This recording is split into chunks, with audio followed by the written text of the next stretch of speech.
अब इस स्कीम के फायदे क्या हैं? सबसे पहला फायदा तो ये होगा कि जब आप इस स्कीम के अंदर रजिस्टर्ड हो जाएंगे तो आपको एक खास रजिस्ट्रेशन सर्टिफिकेट मिलेगा, जिस सर्टिफिकेट के ऊपर आपकी दुकान का नाम, एनटीएन नंबर,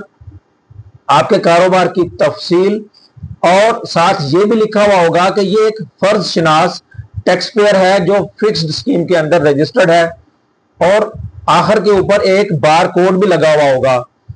उस बार कोड का मतलब ये होगा कि उस बार कोड को स्कैन करके कोई भी एफबीआर का ऑफिशियल अगर आता है, उसको स्कैन करके वो तसल्ली कर लेगा कि ये वाकई फिक्स स्कीम के अंदर रजिस्टर्ड है, और अगर वो बार कोड ठीक ना हुआ तो वो बता देगा कि ये जाली सर्टिफिकेट है। अगर वो सर्टिफिकेट जाली हुआ तो आपके खिलाफ कानूनी कार्रवाई की जा सकती है। अगर वो जेन्युइन हुआ तो एफबीआर से मुतलका कोई भी आपसे पूछगिछ नहीं कर सकता। दूसरा फायदा इस स्कीम का यह है कि जो भी आपकी साल की टैक्स लायबिलिटी बनेगी उसमें से पहले से सारे अदाशुदा टैक्स जो हैं वो एडजस्ट हो सकेंगे, यानी मिनहा हो जाएंगे, और फिर आपका जो टैक्स काबिल अदा होगा वो आप जमा करवा देंगे। इसकी तीसरी और बहुत बड़ी खसूसियत यह है,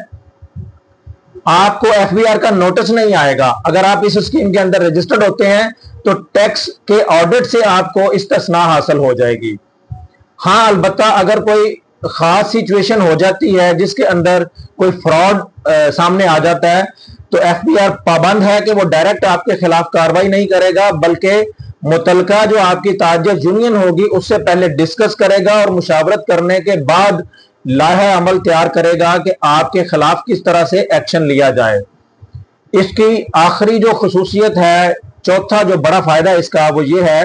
कि वो रिटेलर्स या दुकानदार जो इस स्कीम के अंदर रजिस्टर्ड होंगे उनके ऊपर ये लाजमी नहीं होगा कि वो पीओएस लगवाएं या वो विद होल्डिंग एजेंट बने।